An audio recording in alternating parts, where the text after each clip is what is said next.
Hello, welcome to another edition of The Strategist. In this episode, I'm going to go over different heroes with you. Legendary heroes, the gold ones, are the best ones to have. Then, basically, any hero, any gold hero that you see is a good one if you want to invest the time and the due and the experience in. Because what you're looking for is when you're first starting out, you want to look for the skill level 1. Well, that's a bad one to do it on. But skill level 1, because that one controls how many people that you can have, how many troops can be under this guy or this hero. All right, so you want it to be at 10, and then you want skill set 6 to be at a 10. This is another one that controls how many people could be on the march. Okay, those two skills are important to have. Skill 3 is one that's always going to be there. It works 100% of the time. Skill 4 also works 100% of the time. It will always be there for you. Skill number 6 or 5. 1, 2, 3, 4, 5, 6, 7. Skill number 7 also works 100% of the time. Okay. Skill 2 has a percentage of working. If you look over here, it says when deployed with any warrior, this particular one has a 40% chance to deal 149% plus hero level times 2%. Which that means is that out of 100 times, 40 times it will happen. 60 it won't. But when it does, you'll get 149% plus the hero's level times 2. So if the hero's level is 50, that's 100% of, so you're going to get 249% damage with that one person on 40%. Okay? Now then, skill set 5 is another one. Skill set 5 is also it also has a percent out of 100 of happening. And this particular one, it says deployed with any warrior has an 80% chance to deal 80% plus hero level times 1. So if the hero level is 50, 50 times 1 is 50%. So you would get 800 to 130%. That's what you would have off of damage to 2 random enemy squads within range. Okay, those are the ones that say are skill 2, skill 5, skill 8. Excuse me. Have a trigger percentage where out of, like for instance, this one says takes 1 round to cast, has a 50% chance to do 417% damage time plus the hero's level times 5%. So the hero level is 50 times 5 is 250, so that would be 600 and some percent chance of doing damage. It would do 600% damage to an enemy squad within range. That's what you look for when you're playing like that. So remember, skills 2, skills 5, skills 8 have to have a trigger. A trigger is a percent out of 100 that it's going to happen. Now, if you look at down here, the different heroes have different skill levels, of course. Like, for instance, this one.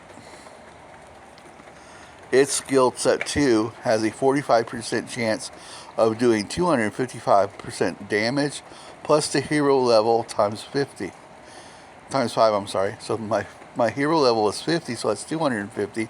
So that's almost 500, over 500% damage is going to do to the target it hits 45% of the time. Now, an interesting thing about this one, here's a skill level here. It's 30% chance of hitting 284% dealing, 30% chance, that's a 30% out of 100 that it'll happen. It'll hit 284% plus hero level times 4%. So hero level in this case is 50 times 4% is 200. That's 484% damage to one random squad within range and suppresses them from preventing them from acting for one round. Now, the interesting thing about this is this hero is only good with infantry. See the requirement? It says you see battle skill, and then range 4, then target one random enemy squad within range, and then down here it says requirements when deployed with infantry. Now here's something that's kind of interesting with this one. This particular one, skill 7, I'm sorry, increases the speed. When it's in the march queue, it increases the speed of your troops by 50%. That's any troop, because it's got to be in the march queue. This will come in handy later when I tell you about different things that you can do. So these heroes they're all good in ways, they're all bad in ways. It depends on how you're going to play and how you want to do this. For instance, here's this one. People they tell all kinds of things about them. Remember, skill 1, skill 6 are your important ones. Those control how big your army is, how many troops can march.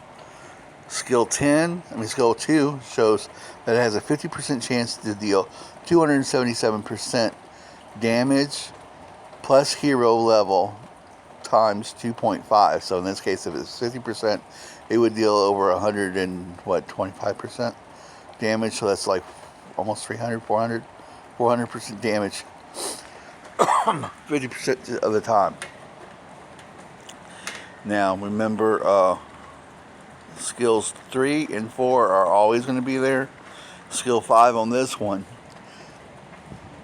it has a 35, when deployed with any warrior, has a 35% chance to deal 173.5% damage to 2 enemy random squads and reducing their defense by 30% for 2 rounds. So remember that's important, because it's 173.5% damage for 2 enemy squads, plus a 30% chance, plus reduces their defense by 30%. If that hits, that hero, that whoever they're attacking, the 2 squads that they hit are going to not be able to fight as well. Their defense is going to they're not going to be able to absorb the attacks. So that's a good reason to have that one. Am I telling you should have it? That's up to you. See here, this one requires one damage. Okay, I'm not doing that one. Okay, so here we go to Inspiring Warcry. Now this one's kind of interesting, and I didn't know it was so interesting. Again, skill 1 and 6 control how big your army is going to be, how big it can march. Skill 2, it's got a percentage of happening. Out of 100% chance, it's got a 50% chance of happening. That means half the time it will, half the time it won't. This has got to be deployed with any warrior, so that's good. 174% damage plus hero level times 1%. So if the hero level is 50, that's times 50%, so it's a 224%, but it has a 50% chance of happening. That's not bad. Here it gets better. This one also, when deployed with any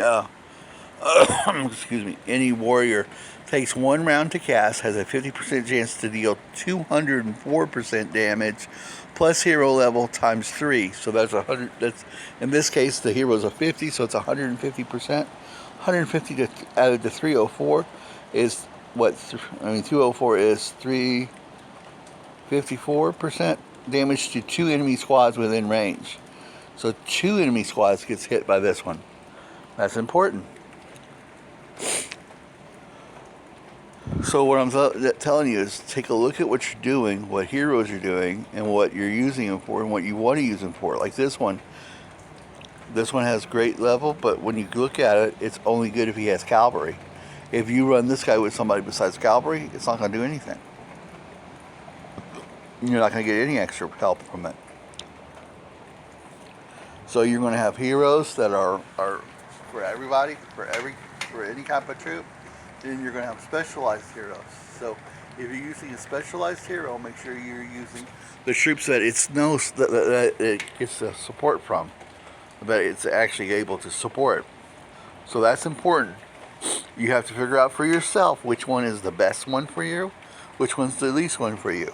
Everyone has a different way of playing. Everyone has a different what they enjoy doing. So use your heroes to match what your research is doing and what your troop is, whatever troop it is. I hope this information was interesting to you. If you have any questions, let me know. And hopefully, if you found value in this, please like it and please share it. And if you haven't subscribed, hey, you could do that. I have more videos that will be coming out, and I have a lot more videos that are here. I'm going to be doing a lot more of these teaching videos where you can see different things that you could learn. Maybe it'll help your game a little better. All right, well, thank you for your time. Have a good one. Bye.